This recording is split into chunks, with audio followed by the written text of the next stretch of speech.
বড়ো জনগোষ্ঠীৰ আছে এক চহকী ঐতিহ্য।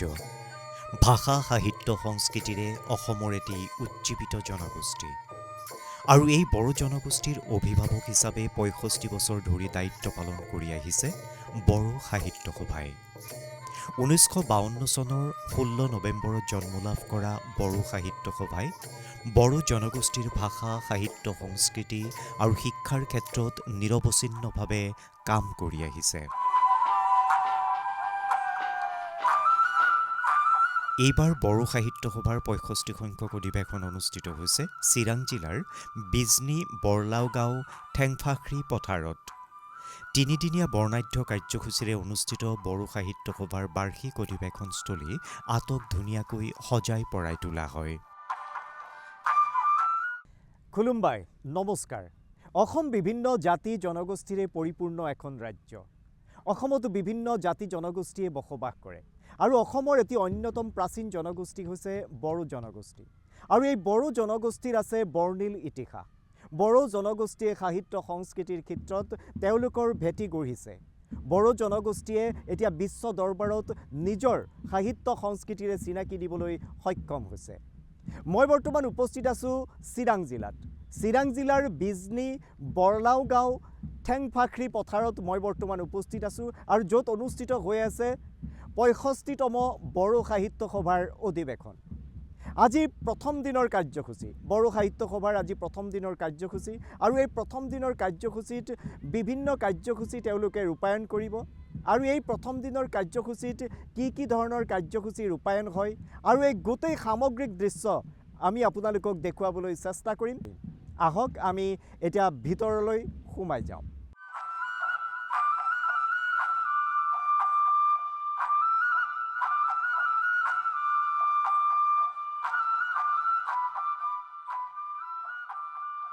সুদৃশ্য মণ্ডপ, বিশাল মঞ্চ, অতিথিশালা, প্ৰতিনিধি শিবিৰ মনোৰমকৈ নিৰ্মাণ কৰা হয়। উদুলি মুদুলি বিজনী ঠেংফাখ্ৰী পথাৰ এক বিশাল আয়োজন। ১,০০০জন সদস্য লৈ এখন আৱ্যৰ্থনা সমিতি গঠন কৰা হয় আৰু ইয়াৰ লগতে প্ৰায় ২৬টা শাখা কমিটি গঠন কৰি এটা পূৰ্ণ পৰ্যায়ৰ আৱ্যৰ্থনা সমিতি গঠন কৰা হয়। সেই মৰ্মে ২০০৫ চনত বড়ো সাহিত্য সভাৰ অধিৱেশন আমাৰ বিজনীলৈ হৈছিলে। তেতিয়াৰ পৰা প্ৰায় ২০ বছৰৰ পিছত আমাৰ বিজনীত আকৌ এবাৰ হ'বলৈ গৈ আছে। গতিকে সমগ্ৰ আমাৰ বিজনী অঞ্চলৰ ৰাইজ, ইয়াত জাতি ভাষা ধৰ্ম নিৰ্বিশেষে সকলোকে আমি প্ৰচাৰ চলাইছোঁ যাতে এই অধিৱেশনখন বিজনীৰ ৰাইজৰ হৈ আমি সকলোৱে ইয়াক ভাগ লৈ সাফল্যমণ্ডিত কৰিবৰ কাৰণে আমি সকলো ৰাইজক আমি আহ্বান জনাইছোঁ। ৯, ১০ আৰু ১১ জানুৱাৰী তিনিদিনীয়াকৈ অনুষ্ঠিত এইবাৰৰ বড়ো সাহিত্য সভা অধিৱেশনৰ প্ৰথম দিনা অৰ্থাৎ ৯ জানুৱাৰীৰ অন্যতম কাৰ্যসূচী আছিল কবি সন্মিলন। ৰাজ্যৰ ভিন্ন প্ৰান্তৰ পৰা কবিসকল আহি সন্মিলনত অংশগ্ৰহণ কৰে। তাৰ পিছতে অনুষ্ঠিত হয় এখন আলোচনা চক্ৰ। বিষয় আছিল contours of change, exploring the contemporary socio' economic life of the Bodos. আলোচনা চক্ৰখন উদ্বোধন কৰে অসম চৰকাৰৰ কেবিনেট মন্ত্ৰী চৰণ বড়োই। অনুষ্ঠানৰ মাজে মাজে বিভিন্ন জাতি জনগোষ্ঠীৰ নৃত্যৰ অনুষ্ঠানে সকলোকে আপ্লুত কৰে। ৬৫ সংখ্যক যি বড়ো সাহিত্য সভাৰ অধিৱেশন, এই অধিৱেশনৰ অতিথিশালাত আমি লগ পাইছোঁ অসম চৰকাৰৰ মাননীয় কেবিনেট মন্ত্ৰী চৰণ বড়োদেৱক আৰু তেখেতৰ সৈতে আমি কিছু কথা পাতিবলৈ প্ৰয়াস কৰিম। আপোনাক আমাৰ অনুষ্ঠানলৈ স্বাগতম জনাইছোঁ। নমস্কাৰ। বড়ো সাহিত্য সভাই যি ধৰণৰ উত্তৰণ লাভ কৰিছে, বড়ো সাহিত্য সভাই বড়ো জনগোষ্ঠীৰ সাহিত্য সংস্কৃতি সকলোবোৰক লৈ, শিক্ষা সকলোবোৰক লৈ আগবাঢ়িছে, যাৰ বাবে দোপতদোপে আগবাঢ়িছে বড়ো জনগোষ্ঠী। এই সম্পৰ্কে বড়ো সাহিত্য সভা হ'ল ক'বলৈ গ'লে আমাৰ এটা গাৰ্জেন, এটা সংগঠন বুলি ক'ব লাগিব। আমাৰ বড়ো সমাজত যিমানে সংগঠন নাথাকিও কিয়, আমি বড়ো সাহিত্য সভাটো আমাৰ গাৰ্জেন সংগঠন হিচাপে আমি মানো। আৰু বড়ো সাহিত্য সভাই জন্মলগ্নৰ পৰাই আমাৰ বড়ো জাতিৰ যি ভাষা, এই ভাষাটো আমাৰ স্কুল এডুকেশ্যনলৈকে এটা মিডিয়াম অফ এডুকেশ্যন হিচাপে কৰিবৰ কাৰণে যুঁজি আহিছিল, যাৰ ফলত আজি প্ৰাইমাৰী স্কুলৰ পৰা আৰম্ভ কৰি এই ভাষাটো আজি একেবাৰে আহি ইউনিভাৰ্চিটিলৈকে আহিলে আৰু অসম বুলি নহয় অসমৰ বাহিৰতো আজিৰ দিনত বিভিন্ন ইউনিভাৰ্চিটিত বড়ো ভাষা অন্তৰ্ভুক্ত হৈ গ'ল। তো আজি বড়ো ভাষাটো অকল এটা ML হিচাপে হৈ থকা নাই, মানে এইটো আমাৰ মিডিয়াম অফ ইনষ্ট্ৰাকশ্যন আৰু হায়াৰ ছেকেণ্ডেৰীলৈকে এতিয়া আমি মিডিয়াম হিচাপে পঢ়িব পাৰোঁ, বিভিন্ন ইউনিভাৰ্চিটিত পঢ়িব পাৰোঁ। এই ক্ষেত্ৰত বড়ো সাহিত্য সভাৰ যথেষ্ট অৱদান আছে, এইটো আমি ক'বই লাগিব। যিসকল ব্যক্তি আগৰ পৰাই এই ক্ষেত্ৰত কাম কৰি আহিছিল তেখেতসকলক মই সদায় শ্ৰদ্ধা কৰোঁ। আৰু বাকী বড়ো সমাজৰ মাজত অকল ভাষা নহয়, ভাষাৰ লগে লগে আমাৰ যি অৰ্থনৈতিক সামাজিক যিখিনি আমাৰ মাজত এটা চলিছিল, এটা সময়ত মানে এটা ৰিভলিউশ্যন চলিছিল, আৰু এইটো দ্বাৰা দি আমাৰ ভাষাটো আৰু ওপৰত উঠিবৰ কাৰণে সুযোগ পালে, যাৰ ফলত 2003 চনৰ যি BTC একৰ্ড আছিলে, BTCৰ চুক্তিৰ দ্বাৰা আমাৰ ভাষাটো সংবিধানৰ যি অষ্টম কি কয় এইটো অসমীয়াত 8th শ্বেডিউলত অন্তৰ্ভুক্ত হ'ল, যাৰ ফলত আজি আমাৰ বড়ো সাহিত্যিকসকলে মানে এটা নেশ্যনেল এৱাৰ্ড পাবৰ কাৰণে সক্ষম হ'ল। তো এই ক্ষেত্ৰত মানে আমাৰ বড়োৰ যিখিনি মানে নেতাসকল আছে, লগতে যিবিলাক সাহিত্য দিশত যিসকলে কাম কৰি আছে, তেখেতসকলৰ যথেষ্ট অৱদান আছে। তেখেতসকলক মই আজিৰ দিনত যথেষ্ট ধন্যবাদ যাচিম। বড়ো সাহিত্য সভাই নিত্য নতুন পৰিকল্পনাৰে জনগোষ্ঠীটোৰ স্বকীয় মৰ্যাদা বিশ্বসভালৈ লৈ যোৱাৰ প্ৰচেষ্টা অব্যাহত ৰাখিছে।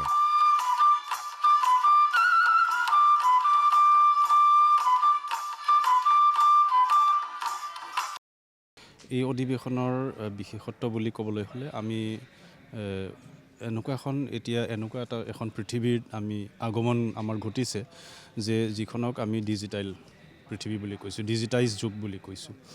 তো এই সময়ত আমি টেকনিকেলি আমি আমাৰ চিন্তা, আমাৰ চেতনা, আমাৰ ভাষা, আমাৰ সাহিত্য, আমাৰ সভ্যতা এইখিনি আটাইখিনি আগুৱাই লৈ যাব লাগিব। তো সেই দিশত আমি বড়ো ভাষা আৰু সাহিত্যই কি ধৰণে আগবাঢ়ি যাম, সেই পৰিকল্পনাৰ এটা প্ৰয়োজন আমি অনুভৱ কৰিছোঁ, আৰু কথাখিনি আমি প্ৰতিনিধি সভাত ভালকৈ আলোচনা কৰিম। আৰু এই যি ডিজিটেল ৱৰ্ল্ড, ইয়াত আমি দেখিছোঁ যে আমাৰ যি ইমান ইণ্ডিয়ান লেংগুৱেজেছ আছে, বহু ইণ্ডিয়ান লেংগুৱেজেছ এতিয়াও সম্পূৰ্ণৰূপে আগবাঢ়ি যাব পৰা হোৱা নাই। গতিকে আমাৰ যিসকল মেজৰ ইণ্ডিয়ান লেংগুৱেজ আছে, আমি তেওঁলোকক অনুসৰণ কৰিছোঁ, আৰু সেই ভাৰতীয় যি মুখ্য মানে যি মেজৰ যিখিনি লেংগুৱেজ আছে, সেই লেংগুৱেজে যি ধৰণে আজি ডিজিটেল যুগখনত আগবাঢ়িছে, আমি সেই ধৰণে আগবাঢ়িবৰ কাৰণে আমি পৰিকল্পনা এটা কৰিছোঁ। আৰু গোটেই ৰাষ্ট্ৰীয় প্ৰেক্ষাপটত আমাৰ শিক্ষানীতিৰ যিটো পৰিৱৰ্তন আহিছে, এই শিক্ষানীতিয়ে আমাক মাল্টিডিচিপ্লিনাৰী বিভিন্ন মানে বৃত্তিমুখী শিক্ষাৰ ফালে আমাক আগবঢ়াই লৈ গৈছে। গতিকে আমাৰ ভাষা সাহিত্যও বৃত্তিমূলক হ'ব লাগিব। গতিকে আমাৰ ভাষা সাহিত্য চৰ্চাৰ জৰিয়তে জীৱিকাৰ সন্ধান কৰিব পাৰিব লাগিব আমাৰ মানুহখিনি। গতিকে আমি বড়ো ভাষা সাহিত্যৰ জৰিয়তেও আমি নতুন প্ৰজন্মক জীৱিকাৰ সন্ধান দিবলৈ কাৰণে ইয়াত যিখিনি আমাৰ সমল প্ৰয়োজন হ'ব, সেইখিনি আমি গোটাবৰ কাৰণে আমি প্ৰয়াস কৰি আছোঁ। আৰু এনেকুৱা এটা দীৰ্ঘম্যাদী পৰিকল্পনা প্ৰস্তুত কৰাই এই বিজনী অধিৱেশনৰ বিশেষত্ব।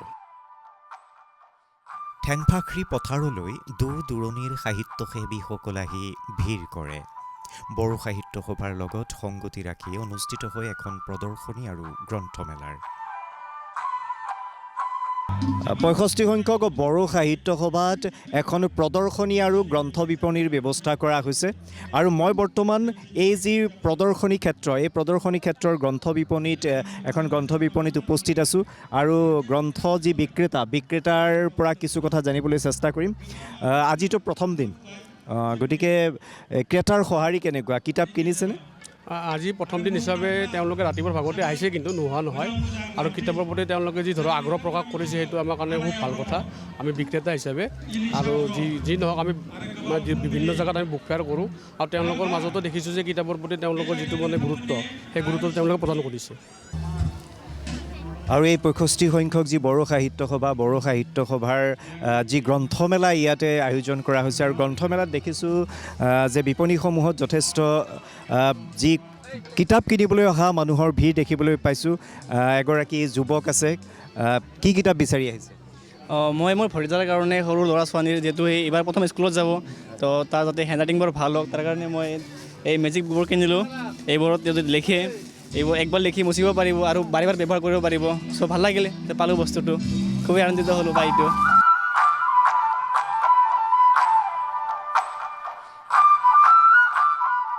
প্ৰদৰ্শনীৰ ভিতৰত বড়ো জনগোষ্ঠীৰ চহা জীৱনৰ এখন গাঁৱৰ দৃশ্যই সকলোকে মোহিত কৰে।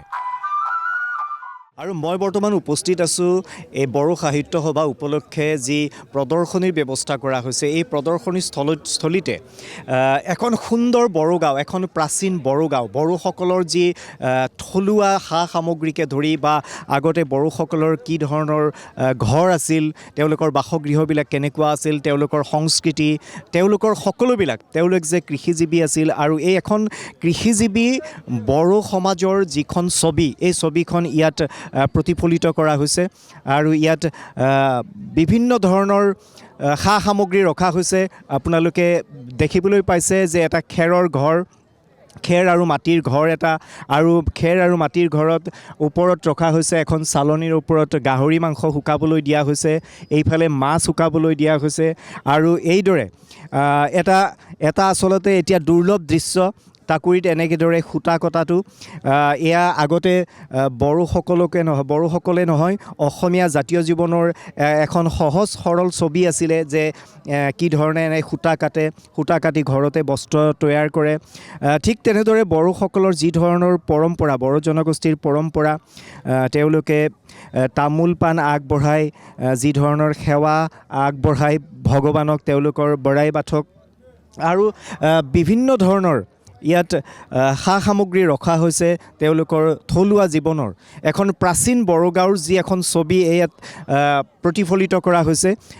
আমি এইবাৰ আহিব খুজিছোঁ যিটো আমি ভঁৰাল ঘৰ বুলি কওঁ, যিটো ভঁৰাল ঘৰ, এই ভঁৰাল ঘৰৰ ধান বা যি ধৰণৰ শস্য ইয়াত ৰখা হয়, এই যিটো ভঁৰাল ঘৰৰ এখন সুন্দৰ ছবি। আজিকালি আচলতে এই ছবিখন দেখিবলৈ পোৱা নাযায় আৰু বিভিন্ন ধৰণৰ মাছ ধৰা সঁজুলিকে ধৰি আৰু আগতে আমি দেখিবলৈ পাইছিলোঁ যে এনেকৈ পানীলাও এটা কাটি, যেতিয়া পানীলাওটো খুব পুৰঠ হয় তাক কাটি পেলাই তাৰ ভিতৰত নিমখ থোৱা হয়। নিমখ থ'বৰ কাৰণে বড়ো বুলিয়ে নহয় অসমীয়া জাতি জনগোষ্ঠীসকলে এইবিলাক ব্যৱহাৰ কৰিছিলে। এই বড়ো সাহিত্য সভাৰ এটা উল্লেখনীয় পদক্ষেপ যে এনেকুৱা এখন গাঁৱৰ প্ৰতিচ্ছবি ইয়াতে সংস্থাপন কৰি নৱপ্ৰজন্মক এইটোৱে জনাব খুজিছে যে বড়ো সমাজখন আগতে কেনেকুৱা আছিল, কি ধৰণৰ ঘৰ আছিল, তেওঁলোকৰ কি ধৰণৰ খাদ্য সংস্কৃতি আছিল বা অন্যান্য সংস্কৃতিৰ সৈতে পৰিচয় কৰাই দিয়াৰ বাবে, নৱপ্ৰজন্মক পৰিচয় কৰাই দিয়াৰ বাবে এটা অনন্য পদক্ষেপ।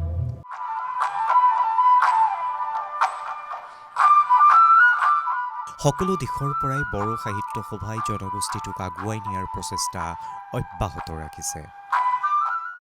ছাৰ, বড়ো সাহিত্য সভা আপোনাৰ সভাপতিত্বৰ সময়তে প্ৰায় এক বিশেষ উত্তৰণ লাভ কৰিছে আৰু এতিয়া সেই উত্তৰণৰ গতিটো এতিয়া আৰু যথেষ্ট ক্ষীপ্ৰ হৈছে। গতিকে এতিয়া বড়ো সাহিত্য সভাৰ ক্ষেত্ৰত কিবা নতুন পৰিকল্পনা? হয়, আমি বড়ো সাহিত্য সভা জন্ম লগ্নৰে পৰা বড়ো সাহিত্য, ভাষা সাহিত্য উন্নতিৰ কাৰণে অহৰহ চেষ্টা চলাই আহিছিলোঁ আৰু আমি BTC চুক্তিৰ আধাৰত 2003 চনৰ যিটো নেকি BTC চুক্তি হ'ল, তাতে আমি অষ্টম অনুচ্ছেদ অন্তৰ্ভুক্ত কৰিব পাৰিলোঁ। তাৰপিছতে পৰ্যায়ক্ৰমে বড়ো সাহিত্য সভাৰ আৰু কিছুমান জাতীয় অনুষ্ঠানৰ আপ্ৰাণ চেষ্টাত আৰু ভাৰত চৰকাৰ আৰু অসম চৰকাৰৰ তেখেতসকলৰ যিটো নেকি তত্ত্বাৱধান আৰু তেখেতসকলৰ যিটো নেকি আমাৰ প্ৰতি যিটো নেকি আছে শুভেচ্ছা আছে, তেখেতসকলৰ বলিষ্ঠ পদক্ষেপৰ কাৰণে বড়ো সাহিত্য এতিয়া বহুত ওপৰলৈ উঠি গ'ল আৰু এই ভাষাই ভাৰতবৰ্ষৰ এটা লেংগুৱেজ হিচাপে স্বীকৃতিপ্ৰাপ্ত লেংগুৱেজ আৰু এই ভাষাটো এতিয়া বিশ্ববিদ্যালয় পৰ্যায়লৈ আমি শিকিবৰ কাৰণে সুবিধাটো পাইছোঁ। মাধ্যম হিচাপে আমাৰ আছে, one of the official language হৈছে, আৰু এই ভাষাটো আমি টেকনিকেল ভাষা হিচাপে আমি স্বীকৃতি লাভ কৰিলোঁ। লগতে আমি যোৱা যিটো নেকি তামোলপুৰ অধিৱেশনত আমাৰ মহামান্য ভাৰতৰ ৰাষ্ট্ৰপতিয়ে আমাৰ গুগলছ এপটো তেখেতে লঞ্চিং কৰিছিলে, আৰু এতিয়া এই ভাষাটো ভাৰতবৰ্ষৰ যিটো নেকি অষ্টম অনুচ্ছেদৰ অন্তৰ্ভুক্ত ভাষা প্ৰায় 22টা ভাষাটো যদি মানে বড়ো ভাষাটোৱে মানে এটা স্থান লাভ কৰিলে। আৰু আমি বড়ো সাহিত্য সভাৰ প্ৰচেষ্টাত আমি মাল্টিলিংগুৱেল মানে ডিকশ্যনাৰী হিন্দী ডাইৰেক্টৰেটৰ দ্বাৰা আমি সেইটো প্ৰণয়ন কৰিব পাৰিলোঁ।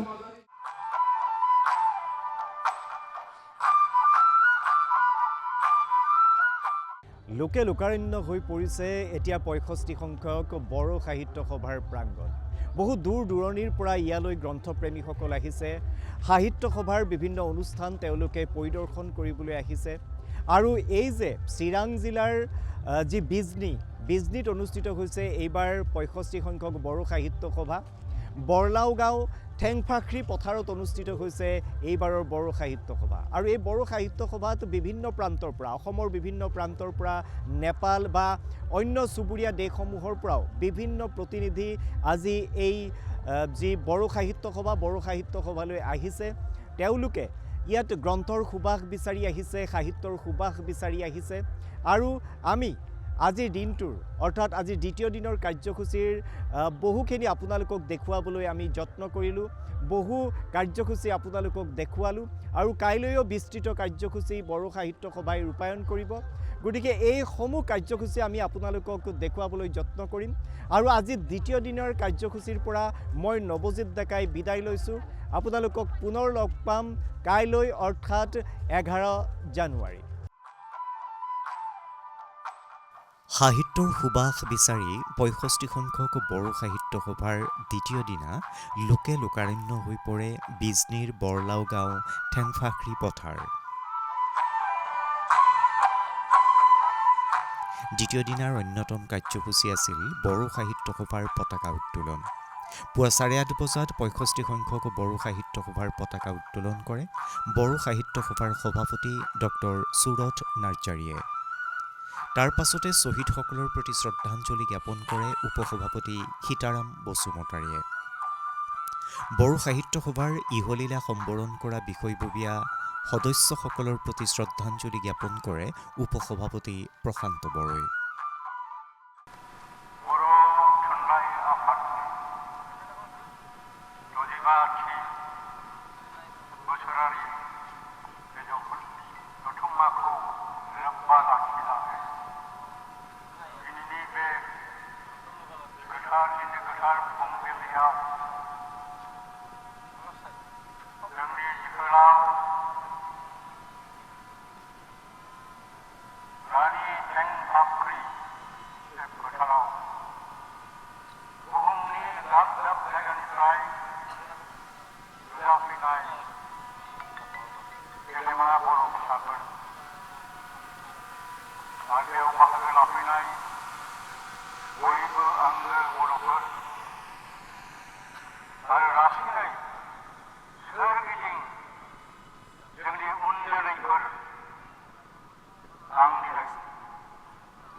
বড়ো সাহিত্য সভাৰ সভাপতি ডক্টৰ সুৰথ নাৰ্জাৰীয়ে পতাকা উত্তোলন কৰি ভাষণ প্ৰদান কৰে আৰু বিভিন্ন বিদ্যালয় মহাবিদ্যালয়ৰ ছাত্ৰ ছাত্ৰীসকলে প্ৰদৰ্শন কৰা মাৰ্চ পাষ্টৰ অভিবাদনো গ্ৰহণ কৰে।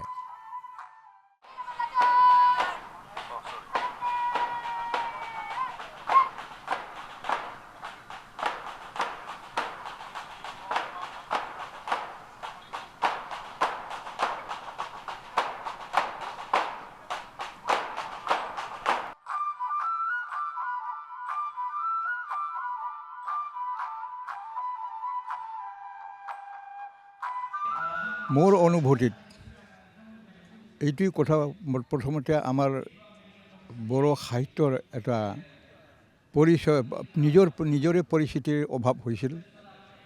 তাৰ কাৰণে আমি বহুতো যুঁজিবলগীয়া হৈছে। এইটো হ'ল আমাৰ প্ৰথম পদক্ষেপ।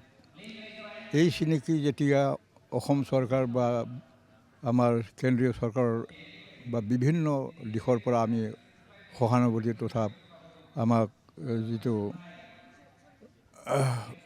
তেওঁলোকে পৰিস্থিতি দিলে, সন্মতি প্ৰদান কৰিলে, আমি তেতিয়া এই সাহিত্য জগতত নতুনকৈ পৰিচয় পাবলগীয়া হ'ল। প্ৰথমতে আচলতে বড়োসকল বা বড়োসকলে সাহিত্যৰ কাৰণে অৱহেলা কৰি আহিছিল বা তেনেকুৱা সুযোগ সুবিধা তেওঁলোকে গোটাব পৰা নাছিল।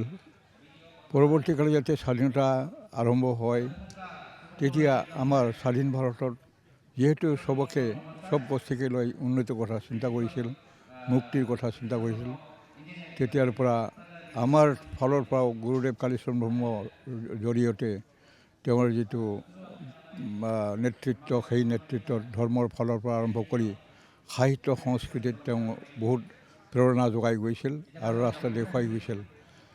গতিকে ইয়াৰ পিছৰ পৰা 1952 চনত যেতিয়া 16 নৱেম্বৰ যেতিয়া আমাৰ সাহিত্য সভাৰ এই গঠন হ'ল, তেতিয়াৰ পৰা এটা সংকটী ৰূপে জাগ্ৰত ৰূপে বড়োবিলাকৰ মাজত সাহিত্য সৃষ্টি, লগতে আমাৰ স্কুল তাৰমানে পঢ়াশালীত আমাৰ পঢ়া শুনাৰ কাৰণে যিটো ব্যৱস্থা, সেই ব্যৱস্থা পিছত গৈ আমি সংগ্ৰাম কৰি হ'লেও এইটো লাভ কৰিব পৰা হৈছিল।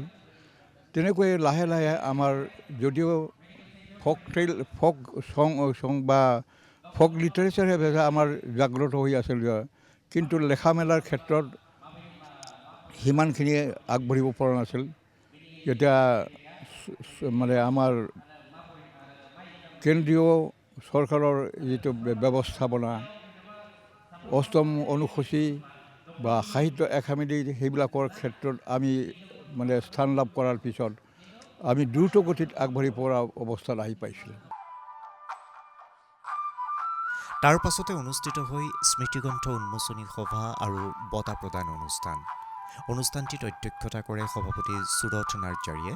স্মৃতিগ্ৰন্থ চানজাৰাং উন্মোচন কৰে বড়োলেণ্ড বিশ্ববিদ্যালয়ৰ অধ্যাপিকা ইন্দিৰা বড়োৱে। বিশিষ্ট অতিথি হিচাপে উপস্থিত থাকে মিচিং আগম কেবাঙৰ সাধাৰণ সম্পাদক সোমেশ্বৰ গুপ্তাং, ৰাভা সাহিত্য সভাৰ মুখ্য সম্পাদক ৰাজকুমাৰ ৰাভা আৰু সোণোৱাল কছাৰী সাহিত্য সভাৰ সাধাৰণ সম্পাদক মৃদুল সোণোৱাল।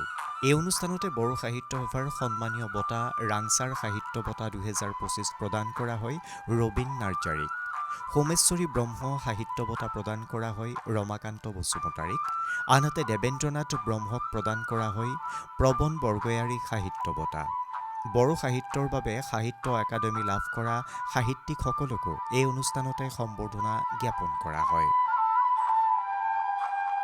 65তম বড়ো সাহিত্য সভাৰ অধিৱেশন বিজনী বৰলাগৰ এটা ঐতিহাসিক ঠাই ঠেংফাখৰি পথাৰত অনুষ্ঠিত হৈ আছে যোৱা 9-10 তাৰিখ আৰু 11 তাৰিখে সমাপ্তি ঘটিব। বড়ো সাহিত্য সভাৰ কাৰণে বড়ো সাহিত্য সভাই মোক সন্মান এটা যাচিছে। সেয়া হ'ল 2024 চনত মই সমেশ্বৰী ব্ৰহ্ম বঁটা পাবলৈ সক্ষম হৈছিলোঁ এখন চুটি গল্পৰ বাবে। সেইখনৰ নাম আছিলে হাগ্ৰামা দালাং চেৰাও। এয়া ভাল খবৰ যে এই বছৰে আকাশবাণী গুৱাহাটীয়ে প্ৰতি বছৰে যি ধৰণৰ কবি সন্মিলনটো অনুষ্ঠিত কৰি আহে সেইধৰণে এইবাৰ ভাৰতবৰ্ষৰ গণৰাজ্য দিৱসৰ অহা 26 জানুৱাৰী যিটো গণৰাজ্য দিৱস হ'ব সেই উপলক্ষে 25 জানুৱাৰীত সেই গোটেই অনুষ্ঠানটিক আজি বড়ো সাহিত্য সভাৰ এই বৰলাউগা বিজনী বৰলাউগা ঠেংফাখৰি এই ঠেংফাখৰিৰ কথাটো সকলোৱে হয়তো জানিব পাৰে নাজানিবও পাৰে। তে এয়া এজনী বীৰাংগনা মামণি ৰয়ছম বাইদেৱে আহি পেলাই যেতিয়া ইয়াত আহিছিলে তেতিয়াই বীৰাংগনা নাৰী আমাৰ ঠেংফাখৰিৰ বিষয়ে জানি পেলাই তেখেতে এখন উপন্যাস ৰচিছিলে। এই অনুষ্ঠানতে বহুকেইগৰাকী লেখকৰ বহুকেইখন গ্ৰন্থও উন্মোচন কৰা হয়। আজি বড়ো সাহিত্য সভাৰ দ্বিতীয় দিন আৰু এই দ্বিতীয় দিনত লোকে লোকাৰণ্য হৈ পৰিছে। চাৰিওফালে উদুলি মুদুলি পৰিৱেশ আৰু বড়ো জনগোষ্ঠীৰ এই যে অভিভাৱক স্বৰূপ বড়ো সাহিত্য সভাৰ প্ৰতি অসমৰ বিভিন্ন প্ৰান্তৰ যিসকল সাহিত্যানুৰাগী আছে তেওঁলোকৰ যি অনুৰাগ সাহিত্যৰ প্ৰতি তেওঁলোকৰ অনুৰাগ বড়ো সাহিত্য সভাৰ প্ৰতি যি অনুৰাগ তেওঁলোকে দূৰ দূৰণিৰ পৰা ঢাপলি মেলিছে এই বড়ো সাহিত্য সভালৈ। গতিকে বড়ো সাহিত্য সভাৰ আজিৰ দিনটোৰ অৰ্থাৎ দ্বিতীয় দিনৰ কাৰ্যসূচী আমি আপোনালোকক যিখিনি পাৰোঁ দেখুৱালোঁ আৰু বহু কাৰ্যসূচী আছে এই কাৰ্যসূচীও আমি আপোনালোকক দেখুৱাবলৈ যত্ন কৰিম। আজিৰ কাৰ্যসূচীৰ পৰা মই নৱজিত ডেকাই বিদায় লৈছোঁ। আপোনালোকে চাই থাকিব ডিডি আছাম আৰু ডিডি আছামত আপোনালোকে বড়ো সাহিত্য সভাৰ প্ৰতিদিনৰ যি প্ৰতিবেদন সেই প্ৰতিবেদন আপোনালোকে চাবলৈ পাব। গজেনথাং, ধন্যবাদ।